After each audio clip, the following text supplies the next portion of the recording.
Hello everyone, welcome to another episode of Revernos. In today's video, we'll be doing a Python quick tip and we'll be talking about fancy indexing using NumPy. So let's dive right in. What is fancy indexing? It is a term used by NumPy to describe indexing using integer arrays, and I'll show you what that means in a second. But first, we have to import NumPy, and we'll do that using the alias np. Next, we'll create an array and we'll call it myArray. We'll set that equal to np.arange 100.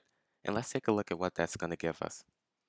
So you'll see it's giving us an array that starts at 0 and goes all the way to 100. Now we actually want to reshape this array to make it a two-dimensional array. So we'll use reshape and we'll make this 10 rows and 10 columns. And now let's run that again and look at it. And now you can see we have 10 rows and 10 columns containing 100 elements total. And now let's do some fancy indexing. So we'll take myArray, and then we'll need brackets, but we're going to pass in a list of integers. So inside our brackets, because we're passing in the list, we'll need another set of brackets.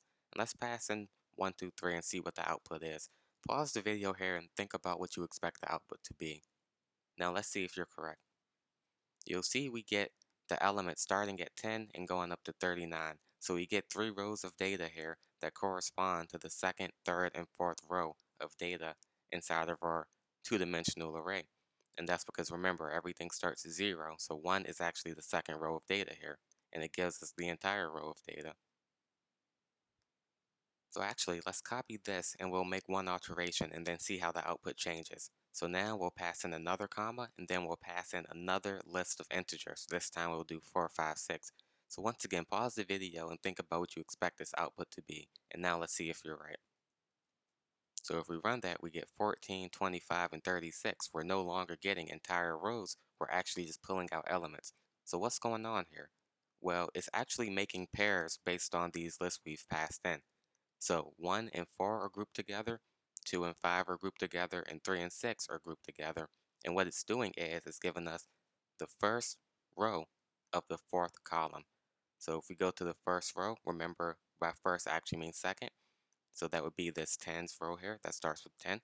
And it's going to give us the fourth column. So 0, 1, 2, 3, 4, which is why we're getting 14. It's treating these as ordered pairs. Thanks for watching. Make sure you like, comment, and subscribe. Subscribe and click the notification bell so you don't miss an upload. Also, we have a lot of great content on our channel, and we have a lot of great content coming in the future about Python programming, data analytics, machine learning, physical computing using Raspberry Pis, and cloud computing and Amazon Web Services. So make sure you subscribe so you can view all of those videos coming in the future and support the channel. Thanks for watching, and see you in the next video.